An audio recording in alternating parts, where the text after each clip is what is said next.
Salut les amis, aujourd'hui on va parler du RSI, le Relative Strength Index que la majorité des traders vont utiliser. Si jamais tu ne sais pas comment utiliser le RSI ou si tu as la difficulté à savoir comment l'utiliser, je vais t'expliquer la théorie et la stratégie dans cette vidéo à utiliser pour le RSI. Si jamais tu ne me connais pas, je suis Sergio Guerrero de Forex Vision Academy. Je suis ici pour t'apprendre le Forex et te permettre de devenir un meilleur trader. Et avant tout ça, je te dirais, voilà à l'intro. Damn.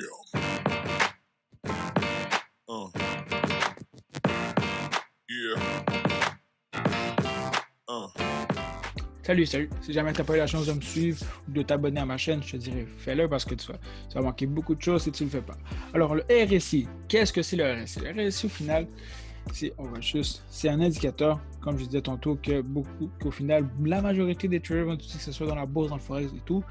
Et c'est génial comme instrument. Personnellement, moi, je n'utilise pas parce que je suis un liquide forex. Ça veut dire quoi? Ça veut dire quelqu'un qui utilise des transactions sans des indicateurs, mais je trouve pareil que les gens qui veulent l'utiliser, c'est quand même très bon à utiliser pour simplement savoir comment l'utiliser.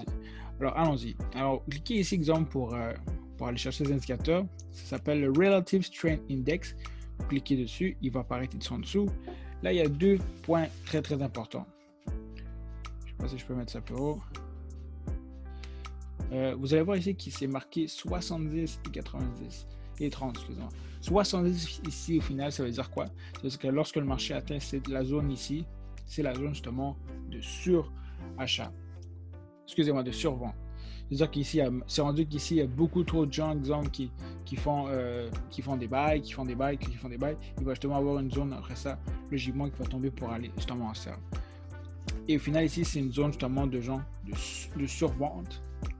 Voilà. Ici, c'est une zone de surachat. Au final, ça veut dire quoi? C'est juste qu'il y a tellement de bull de gens qui font des achats. Au final, ici, c'est là que ça va arriver. On peut voir ici, exemple, il y a une zone de surachat, c'est ça qui arrive en ce moment. Et si, exemple, on regarde dans l'autre côté ici, on peut voir ici que c'est toutes les zones ici, là. Désolé. Les zones ici, c'est les zones de vente. C'est qu'il y a survente. C'est-à-dire qu'il y a beaucoup de gens maintenant qui sont rendus dans cette zone-là qui font justement des trop de sell, des positions de sell. Alors logiquement, si on suit un peu la chose, lorsque le marché arrive à peu près à 30 ici, vous ne serez logiquement pas supposé de mettre un sell parce que justement, il y a beaucoup de gens justement qui font justement des ventes. La même chose pour ici. Ce serait logiquement pas le temps justement de faire un buy parce que là, le marché est rendu encore là, justement, d'une position où il y a beaucoup d'achats. Mais encore là, ce que je dis est à moitié vrai, à moitié faux parce qu'il peut y avoir justement des opportunités, justement, que c'est très possible. C'est pour ça que je vous dis que les indicateurs, pour moi, c'est justement, ça le dit, c'est des indicateurs et non justement des confirmations. C'est des instruments que vous utilisez pour vous compléter dans vos transactions. Mais ça ne veut pas dire formellement que tout ce qui est dans l'indicateur, ça veut dire que vous ne devez plus justement faire des positions. Je donne un exemple ici. Si on regarde ici, on voit ici que le marché justement était en train de tomber. Et on voit ici que le marché était à 70. Alors on se dit parfait, maintenant on est en position sell.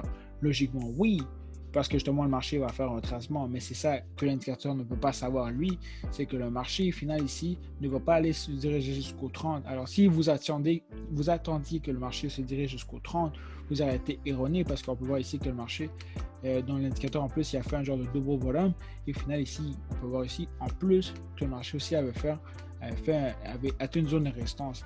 Alors, si vous attendiez justement que le marché aille jusqu'au 30 pour finalement faire un buy, vous auriez manqué une belle opportunité parce que ce n'était pas le cas. Le marché a simplement, des fois, ça arrive souvent que le marché se dirige simplement jusqu'à la moitié, ce qu'on appelle une semi-zone d'achat. Ici, c'est une semi-zone de vente. Alors, ne tombez pas dans le piège d'attendre que le marché doit absolument tomber au 30. Si vous voyez justement que le marché, ici, vous indique déjà qu'il y a un genre de support. Vous voyez ici que l'indicateur vous montre ici après ça qu'il y a un genre de double bottom qui se crée, mais logiquement justement je pense que si vous voyez très bien, c'est justement une zone d'achat et une zone de vente. Alors faites attention avec ça. Quand je dis les indicateurs sont là pour vous aider, mais ne sont pas la clé de tout parce qu'ils peuvent des fois vous amener à des choses erronées. Mais si exemple on peut prendre cette situation là ici, on voit ici justement que le marché était rendu dans une super super zone de surachat. En plus, il a dépassé le 70. Lorsqu'il dépasse le 70, ça devient vraiment quand même une très, très, très bonne confirmation que le marché va justement changer de direction. On peut voir ici que justement le marché est arrivé jusqu'à 80. Et au final, ici, on peut voir pareil. On pouvait voir que le marché était dans une zone de résistance et finalement, le marché a tombé. Alors, ça a été une bonne confirmation pour vous de mettre justement un sell parce que le marché justement avait tombé. Encore là, ici, c'est un peu la même chose. Justement, ce ne serait pas pareil parce que justement le marché a fait un petit peu de retracement, une correction, après ça il est tombé, mais pareil c'est quand même une bonne indication. Dans ce cas-là ici, exemple, on aurait pu penser que ça a été une super bonne zone de faire un sell, mais vous voyez, le marché a simplement fait ici un mini retracement. Ce n'était pas que le marché a justement tombé, c'est simplement que le marché a fait un mini retracement, mais dans l'indicateur, on ne peut pas le voir. Et encore là, on continue. Alors, c'est pour ça que je vous dis, dans ce genre de situation-là, vous devez vous placer comme dans votre tête ce mouvement qui monte. Alors, vous devez faire buy. Mais encore là, dans ce genre d'indicateur-là, je trouve que ce n'est pas relatif réellement à ce qui peut se passer dans le mouvement présent. Malheureusement, comme c'est des moyennes qui se font, ils ne peuvent pas, exemple, tout évaluer sur le coup. Alors, pour ça, je vous dis que le RSI, c'est bon. Encore là, il faut savoir bien l'utiliser et ne pas tomber aveuglement dans l'instrument et tout. Après ça, il y a aussi une autre chose que je dois rajouter pour le RSI, c'est les convergences et les divergences. Ça veut dire quoi? Lorsque vous, exemple, on va dire ça c'est le marché, vous tracez une ligne ici, vous voyez au final qu'une ligne qui est placée vers le haut et au final, vous voyez que dans votre indicateur, il y a une ligne qui est à l'inverse. Vous voyez ici qu'il y a une ligne qui monte et ici, il y a une ligne qui descend. L'indicateur justement montre justement que les deux mouvements sont à sens inverse. Lorsque ça arrive, qu'est-ce que ça veut dire? Ça veut dire que le marché va justement changer de direction. Et ça aussi, c'est une bonne chose qu'on peut utiliser avec le RSI. Je me l'avais dessiné pas trop loin. OK. Si vous voyez ici, on voit justement ici que le marché, il y a une ligne qui se fait par ici à peu près, qui monte. On voit ici qu'il y a une ligne qui descend. Et qu'est-ce qui est arrivé après? Justement qu'après ça, le marché qui était justement d'une descente, finalement, le marché a démontré justement qu'il y avait une indication que le marché allait changer de direction. Et finalement, c'est ça qui est arrivé. Le marché qui était dans un genre de retracement depuis un petit bout, a finalement décidé de continuer à monter et aller vers le haut. Encore là, comme je vous dis, il ne faut pas toujours, lorsque vous voyez une divergence, sauter aux conclusions et vous dire, OK, parfait, on change de direction, on passe de buy à sell de buy, parce que c'est l'erreur qu'on fait souvent. Non, gardez les yeux ouverts, essayez de voir plus de confirmations. Mais c'est déjà une bonne indication qui vous dira justement que le marché va changer de direction.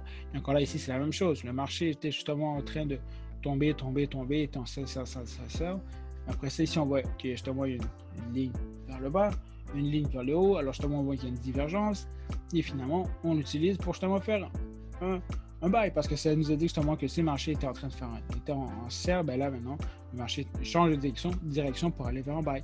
Et voilà justement ce qui s'est passé. Le marché par la suite est allé en montant et justement a été une bonne opportunité pour vous. Alors c'est vraiment important, comme je dis, de savoir bien utiliser le RSI, parce que ce n'est pas tout le temps que le RSI va être cohérent. Il y a des fois justement que le RSI va être incohérent, parce que finalement il faut comprendre, c'est un indicateur, c'est une machine justement qui vous donne simplement des moyennes et des indications du moment présent, mais ne peut pas tout vous donner malheureusement sur l'indicateur, mais c'est quand même un bon instrument à utiliser si vous voulez justement vous aider dans vos analyses, et aussi vous avez la difficulté à peu suivre le mouvement. Je trouve que ça peut vous indiquer le surachat et le survente, qui est une chose très bonne. Alors comme j'avais dit, survente, c'est vraiment lorsque le marché va à 30, le marché arrive à peu près à 30, et les surachats, c'est lorsque le marché arrive à plus que 70 et en montant, ça devient une bonne indication. Alors, faites très attention avec les indicateurs, ne tombez pas aveuglément, parce que je l'ai fait dans le passé et ça va coûter cher. Soyez prudents, apprenez comment utiliser l'indicateur, cherchez toujours à avoir des bonnes confirmations comme les rejections, les supports, les Fibonacci, les résistances, etc. Et accompagnez-vous avec les indicateurs, parce que c'est justement ce que moi j'appelle une deuxième confirmation pour pouvoir vous aider à vous appuyer pour avoir une meilleure analyse, une meilleure confirmation dans vos transactions. Alors voici le résumé de le RSI. J'espère que ça a pu vous aider. Si vous avez aimé la vidéo, donnez un petit like. Je vous dis un gros merci pour tout et on se voit à la prochaine vidéo.